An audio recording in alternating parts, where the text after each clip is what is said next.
യേശുവിൽ ഏറ്റവും സ്നേഹമുള്ളവരെ, തെറ്റായ ഒരു ചിന്ത പിശാച് ഇന്ന് വിശ്വാസികളുടെ ഇടയിൽ വിതച്ചിട്ടുണ്ട്. ദുഷ്ടനെ ദൈവം പന പോലെ വളർത്തുമെന്ന്. അങ്ങനെ ഒരു വചനം യഥാർത്ഥത്തിൽ ബൈബിളിലുണ്ടോ? പലരോടും ഞാൻ ചോദിക്കുമ്പോൾ അവർ പറയാറുണ്ട് അങ്ങനെ ഒരു വചനമുണ്ടെന്ന്.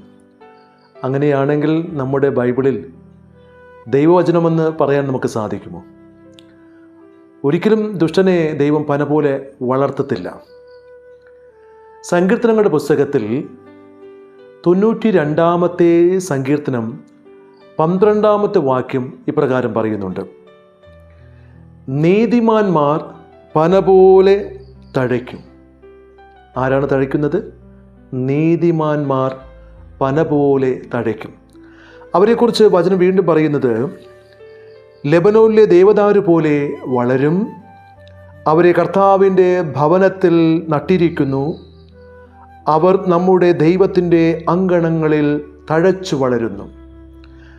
അപ്പോൾ നട്ടിരിക്കുന്നതും തഴച്ചു വളരുന്നതും ദുഷ്ടനല്ല, നീതിമാന്മാരാണ്.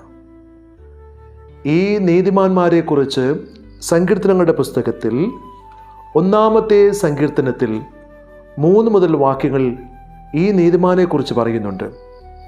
നീർച്ചാലിനരികെ നട്ടതും യഥാകാലം ഫലം തരുന്നതും ഇല കൊഴിയാത്തതുമായ വൃക്ഷം പോലെയാണ് അവൻ, അവൻ്റെ പ്രവൃത്തികൾ സഫലമാകുന്നു. അപ്പോൾ നീതിമാൻ്റെ പ്രവൃത്തികളാണ് സഫലമാകുക. എന്നാൽ ദുഷ്ടന്മാരെങ്ങനെയാണ്? വചനം പറയുന്നു, ദുഷ്ടർ ഇങ്ങനെയല്ല, കാറ്റ് പറത്തുന്ന പതിരു പോലെയാണ് അവർ. ദുഷ്ടർക്ക് ന്യായവിധിയെ നേരിടാൻ കഴിയുകയില്ല, പാപികൾക്ക് നീതിമാന്മാരുടെ ഇടയിൽ ഉറച്ചു നിൽക്കാനും കഴിയുകയില്ല. അതുകൊണ്ട് ദുഷ്ടർ എന്ന് പറയുന്ന കാറ്റ് പറത്തുന്ന പതിരു പോലെയാണ്.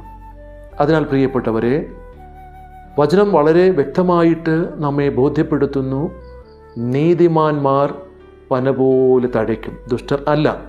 അതുകൊണ്ട് നമുക്ക് നമ്മുടെ ഉള്ളിൽ വിതച്ചിരിക്കുന്ന പിശാചിൻ്റെ ഈ ചിന്തയെ നമുക്ക് പരിപൂർണമായി ഉപേക്ഷിച്ചുകൊണ്ട് നമുക്ക് പ്രാർത്ഥിക്കാം.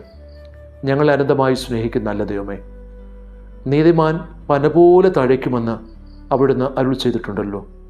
നീതിയോടുകൂടെ വർദ്ധിക്കുവാൻ, മറ്റുള്ളവർക്ക് വേണ്ടി നന്മകൾ ചെയ്യുവാൻ, നീതിമാനായ ജോസഫിനെ പോലെ ജീവിക്കുവാൻ കർത്താവേ, ഞങ്ങളെയും അവിടുന്ന് അനുഗ്രഹിക്കണമേ.